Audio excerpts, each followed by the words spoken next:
Welcome to Bloomington Today. I'm Kaylin Clement. Thanks for joining us. Now it's time to bring you the buzz on Bloomington Today for the week of November 20th through the 26th. Bloomington Human Services recently invited veterans from all generations to partake in a special breakfast.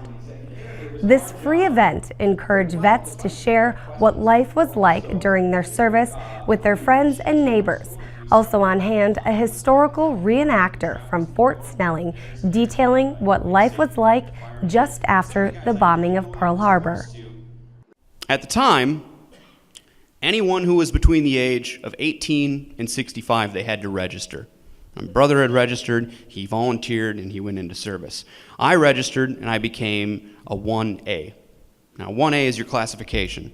Doesn't mean you're guaranteed to go and fight, but you're very likely. 1A is definitely, you got a high chance of going.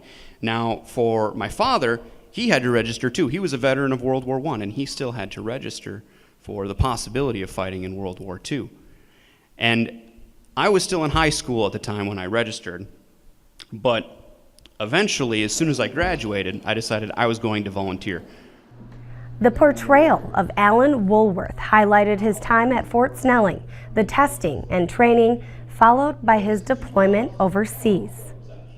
In New York, we got on a boat, and it took us 15 days to cross over to England. We couldn't go any faster than the slowest boat in the convoy, so of course everybody goes together. 15 days, we're in England, where there's a bit more training, but I didn't see any real action until 1944. It was after the D-Day landings that I really started to go into action. The real Alan Woolworth spent several months overseas, was wounded in action, and upon returning home, went to college thanks to the GI Bill. And later he became a respected historian for the Minnesota Historical Society. In September of 2013, the city of Bloomington was declared a Beyond the Yellow Ribbon city, creating awareness for military members and their families, while connecting service members with community support, training, and resources. And now we're proud to announce Normandale Community College has followed suit by also becoming a Yellow Ribbon company.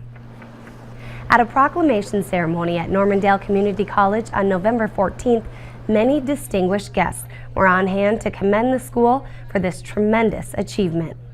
Today, your efforts and the efforts of many others around the state are putting together the pieces, are bringing forth the leadership, bringing forth the talent, bringing forth the committed people who will take us into that prosperous future that we all want. The process to become a Yellow Ribbon company takes about a year. Committees are formed to analyze practices and look for areas needing improvement. So I'd like to express my appreciation to the leaders in the steering committee for all the work that has come into this effort and for this proclamation. Normandale Community College and the Yellow Ribbon Steering Committee has created a sustainable action plan to support service members, veterans, and military families. And I thank you for all of your hard work and for the great, exceptional result. It's through the leadership of patriotic Minnesotans like you that the lives of military families are impacted so positively. But in the end, it's all well worth it.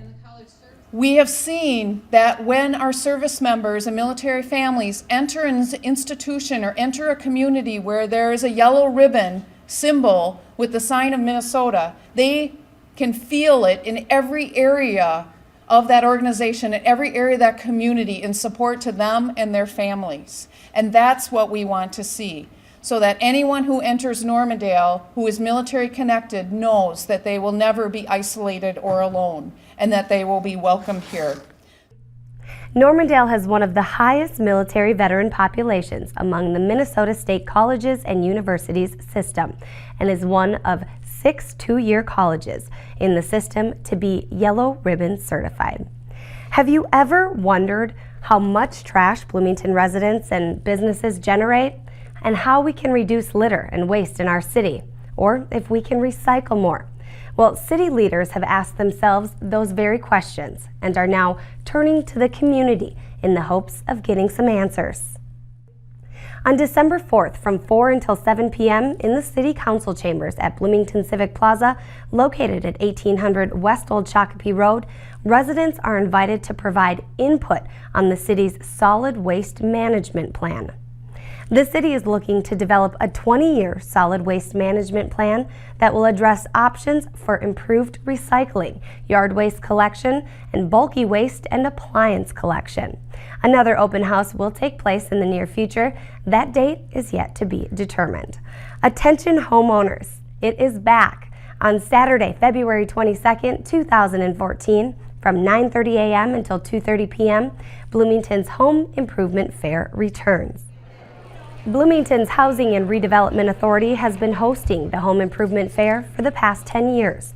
Attendees are invited to how-to seminars, able to ask questions, get home improvement tips and ideas, and browse multiple vendor setups throughout Civic Plaza. If you're a vendor, contractor, or supplier interested in participating in the 2014 fair, now is the time to get registered. To do so, visit the city's website and keyword search Home Fair. Then click the link, learn how to take part as a vendor, contractor, or supplier. From there, you simply need to fill out the vendor registration form and pay the associated fees. Spots fill up fast, so get registered today. And that is the Buzz on Bloomington Today for the week of November 20th through the 26th. Thanks for joining us.